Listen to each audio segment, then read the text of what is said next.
Doktif. Doktif, tolong dong jelasin, ini aku baru banget buka TikTok. Baru banget. Tiba-tiba ngeliat berita seliweran kalau DRL dan SS sudah menjadi TSK. Bener gak sih Doktif ini? Oh my god, finally ya. Kalau benar penantian laporan Doktif udah setahunan ini, doa Doktif terkabul juga. Dan ini untuk siapa? Untuk masyarakat dan konsumen di Indo. Doktif ini benar gak sih Doktif? Minta tolong dijelasin Doktif. Semangat Doktif, menyala 2026 Doktif. Kontroversi berita baru. Nama Richard Lee kembali menjadi sorotan publik setelah resmi ditahan oleh Polda Metro Jaya. Kasus ini bermula pada 2 Desember 2024 ketika Samira Farahnas melaporkan Richard Lee atas dugaan pelanggaran perlindungan konsumen terkait produk kecantikan. Tak lama kemudian, tepatnya 15 Desember 2024, penyidik menetapkan Richard Lee sebagai tersangka setelah melakukan serangkaian penyelidikan. Pada Januari 2026, Richard Lee sempat mencoba melawan dengan mengajukan pra-peradilan ke Pengadilan Negeri Jakarta Selatan. Namun, hakim menolak gugatan tersebut dan menyatakan penetapan tersangka oleh polisi sah secara hukum. Memasuki Februari 2026, polisi bahkan mengambil langkah tegas dengan mencekal Richard Lee ke luar negeri demi kelancaran proses penyidikan. Kontroversi semakin memanas ketika Richard Lee beberapa kali mangkir dari pemeriksaan dan tidak memenuhi kewajiban lapor kepada penyidik. Yang paling menyita perhatian, pada 3 Maret 2026, saat dijadwalkan pemeriksaan tambahan, Richard Lee justru diketahui melakukan siaran langsung di TikTok untuk mempromosikan produknya. Akhirnya pada 6 Maret 2026, setelah menjalani pemeriksaan selama sekitar 4 jam, penyidik resmi menahan Richard Lee di rutan Polda Metro Jaya. Polisi menilai sikap tersebut tidak kooperatif dan berpotensi menghambat proses penyidikan. Hei, udah jadi pada tersangka. Jokitin dulu dong Doktif. Andur, dampingi. Kamu kan duta sibuk ya, temenin dong. Kalau perlu kau temenin masuk si ular itu ya, sama si Suneo. Doktif liburan yuk, saya ke pantai yuk ya. Kita liburan ke pantai merayakan ini semuanya. Wak.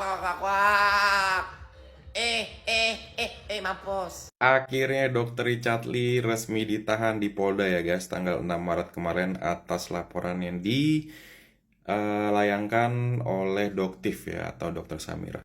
Kasusnya yang tahun 2024 itu ya, di mana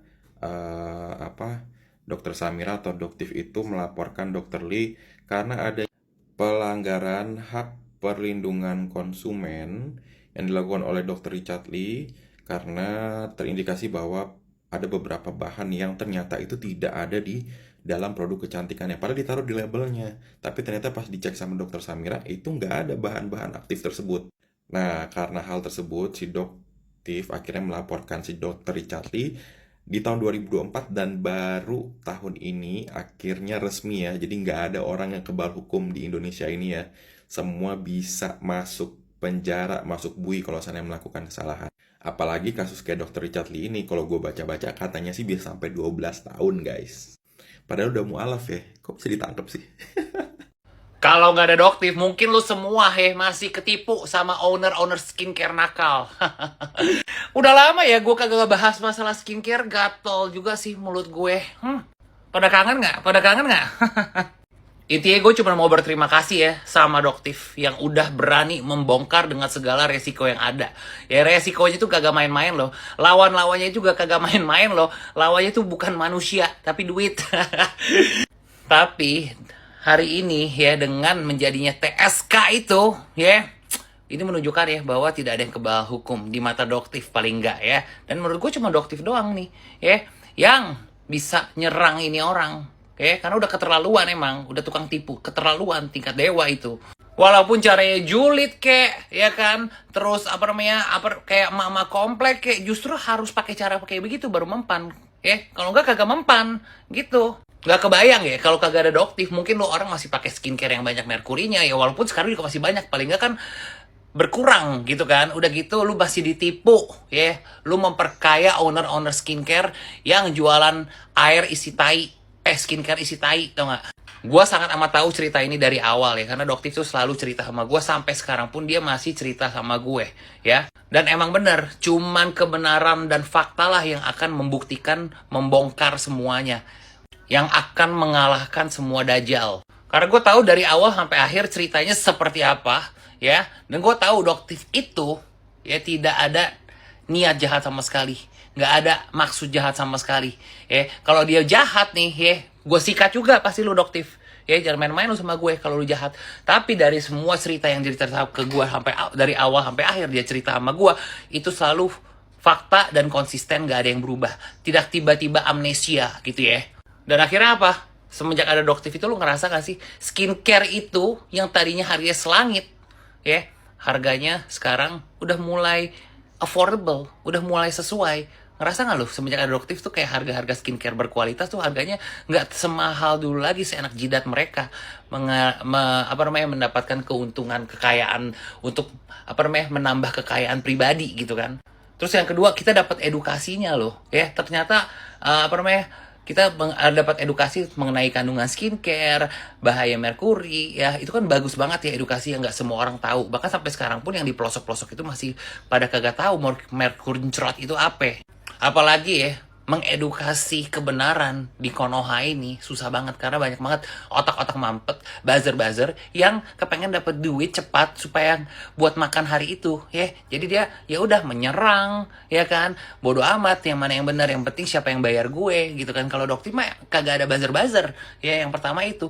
Terus kenapa proses jadi tersangka ini lama? Karena lewat mengikuti SOP yang benar gitu loh ya, kagak ada jalur. Kalau di Dufan tuh kagak ada jalur fast track gitu ya, Doktif itu kagak pakai jalur fast track kalau di Dufan gitu. Dan asal lo tahu ya, Doktif itu kagak bakal ngelaporin orang ya, dia selalu cerita sama gue, dia tuh masih punya belas kasih loh. Dia tidak akan ngelaporin orang kalau tidak benar-benar sudah memuakkan dan keterlaluan ya. Buktinya tuh istrinya si Suneo kagak dilaporin, padahal kalau mau dilaporin bisa aja ya. Dan beberapa orang yang pernah menyerang Doktif itu sebenarnya bisa banget dilaporin, tapi ada beberapa nama yang disebut sama Doktif ke gua, dia bilang enggak lah, kasihan ya, dia punya anak. Ada beberapa orang guys ya. Jadi Doktif tuh gimana ya, walaupun kesel, walaupun dia dihina ataupun diapain, dia masih lihat-lihat loh orangnya ya. Kecuali kalau udah keterlaluan banget, baru itu dilaporin. Pokoknya kalau lu udah dilaporin, tandanya lu tuh udah keterlaluan banget gitu.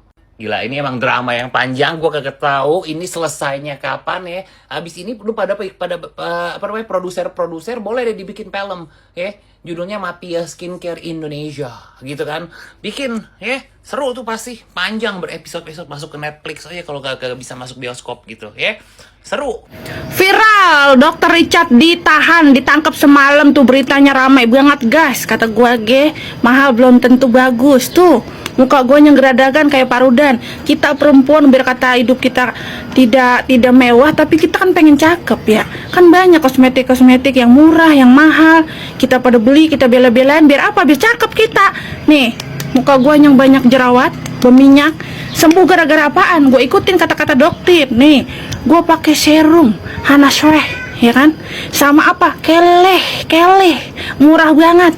Jerawat gue hilang tuh. Tinggal bekasnya dikit lagi, proses ya sayang. Yang tadinya kayak parudan pakai jidat-jidat, lu lihat aja konten-konten gua. Tuh akhirnya ketangkep juga. Satu lagi Doktif, ambil tuh, tangkep. Hah? Enak banget lu pada kaya hidup lu, ngeracunin muka orang, kulit orang nih, bukan kulit pisang.